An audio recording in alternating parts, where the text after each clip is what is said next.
Thank you for joining us for CNTV. I'm Brad Claunch. And I'm Quinn Tran. The Chickasaw Nation surpasses a major vaccination milestone. By mid-April, the Chickasaw Nation Department of Health administered more than 50,000 COVID-19 vaccines.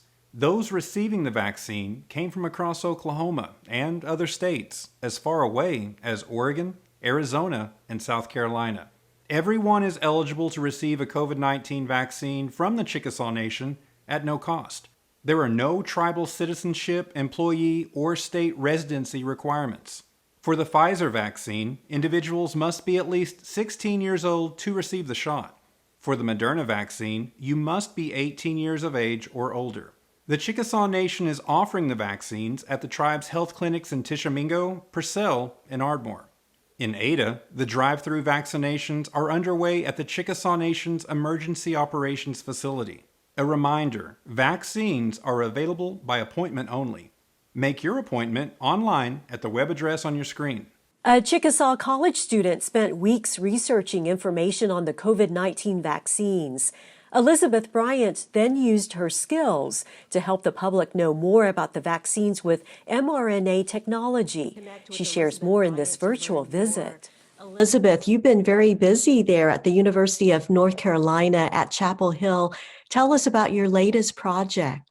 I'm majoring in journalism with a concentration in graphic design and English literature with a minor in studio art. So very busy, but very fun.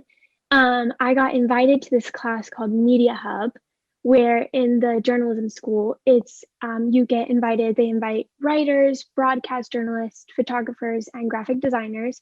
And it's basically like a mock newsroom, and you pitch story ideas, and writers and broadcast journalists would come to me and say, I need this graphic or these motion graphics to aid with their story, to kind of have a visual key. We had started doing a lot of UNC related COVID stories, which was fun. But then there was one story that was about the Moderna trials at the UNC hospitals here, the vaccine trials. So that was really exciting to be a part of something that could potentially, and now is, vaccines that are going to be used. So I was asked to do kind of like a brief graphic.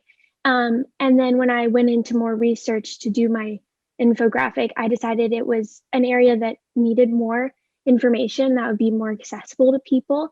So I decided to do a 3-part series that would go along with the story to help people understand what was going on with the vaccines, to kind of make it a little less daunting and scary, more accessible to people. It's a difficult topic because there's so much to learn and so many unknowns. Yes. So I started with the process. I was trying to fill in the basic questions of what everyone needs to know. And then from there, I went to types of vaccines. And there are so many different types. So I tried to do like the very basic concepts so that people could take that and then they could have more knowledge, but they have the basics. That's what's great about graphic design, is that it's art, but it serves a function, and that it helps people and it can help inform people. And that was a really awesome experience to see how powerful it can be. Something that you create can help people. I'm not studying biology, so it was a little terrifying, because I was like, this needs to be right. This needs to be good. So I called my Uncle Grant and I got his input on a lot of things to make sure that I tried not to use a ton of science jargon language, so that everyone could read it. And I was like, all right, am I interpreting these words right? Am I getting all this stuff right? Am I visually representing this correctly? So it was very helpful to talk to him about it, and especially what he's gone through. And just to recap, for those who may not know, your Uncle Grant is Dr. Grant Lashley, whom we've been following his recovery from COVID-19. It's been a remarkable experience to have that connection for you. Yeah, he got COVID in April, I believe. And very beginning of all this, it was terrifying, but it's been a really great recovery process, and we're very thankful that he has all the help he can get. What do you want people to gain from your work? I wanted to inform people and make it so it wasn't so daunting and confusing. It honestly, doing all the research helped me understand it in a lot of ways too. I didn't realize that there were so many different vaccines, and then the mRNA is kind of confusing as well, but I think that, and now whenever like I know people that have questions, I like zip them the file. I'm like, here's all you need to know. And it's been really cool too to see it published and on websites and things. We were published, I believe, by 14 organizations locally, which is amazing. It's been really nice to know that the community appreciates the work we're doing as students as well. How has the pandemic impacted you as a college student and COVID-19 experience? I won't lie, it's been hard, but just kind of appreciating the privileges that you do have, and I can be around my family and spend some time. Just like I'm an artist, so I've been able to do a lot more with my art, and just like having that time to do it, to slow down, trying to be grateful for the process and not get too frustrated. But yeah, I think being online school is hard, but just trying to take it one day at a time. Elizabeth, you are a senior. You're graduating this spring. What's your plan for your future? I'd love to get a job out of graduation and work a few years, and then maybe go to grad school for MBA or graphic design, depending on where my path takes me. I'd love to be in advertising, marketing, but at this point, as long as I'm doing something creative, I will be happy.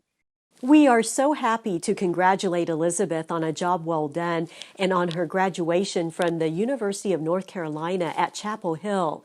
We also have some good news about her uncle, Dr. Grant Lashley, a survivor of COVID-19. We've been following his recovery. His goal? Be able to walk well enough to hike the Grand Canyon. We'll talk to Dr. Lashley about that in the next episode of CNTV. The Artesian Online Art Market is set for May 28th through July 31st. Coordinators of the event have opened a call for artists. Applications are available at the address on your screen. Artists may apply right now with registration open for artists to enter pieces. The deadline to enter a piece for competition is May 7th. Registration for non-competition pieces will continue throughout the market as space is available. Get full details at artesianartsfestival.com. The Chickasaw Historical Society is hosting its virtual 6th annual conference event on May 12th. The theme is Chickasaw Journeys, Our Land, Our Connection. Through the presentations, event speakers explore the connection Chickasaws have to the land around us. For more information on the conference and registration, call this number or send a message to the email address. Several ancient artifacts are back together for the first time in decades. The artifacts were excavated more than 80 years ago in Spiro, Oklahoma. They're now on exhibit in Oklahoma City. Spiro and the Art of the Mississippian World is an exhibition at the National Cowboy and Western Heritage Museum. The Mississippian people were the largest and most complex society in the eastern half of North America, dating from around 800 to 1650. These items show their exquisite craftsmanship. The exhibit also features how the artifacts inspire modern-day artists, like Chickasaw textile artist Margaret Roach Wheeler. The Mississippians were our ancestors, and being able to realize that these people I'm descended from, it's just sort of amazing. It's amazing. And I love that. So I am inspired. And it has inspired my work for the last 20 years. And still. And with Mahota Textiles, we're still carrying on that tradition of using Southeastern Mississippian designs. A lot of them are Mississippian designs that we're using off of those shell carvings, off of that copper repoussé. It's something we're trying to pass on. And our blankets and our pillows and purses carry those images of the Mississippians. And so it's really gratifying to me to see that we are passing this on, this legacy that we've inherited. What an honor it is to have your work among these beautiful pieces that you've been studying and working on for years, and having them all in one space, and it's beautifully presented, but in a museum quality show. It's good. It's good. The Spiro exhibit is on display through May 9th.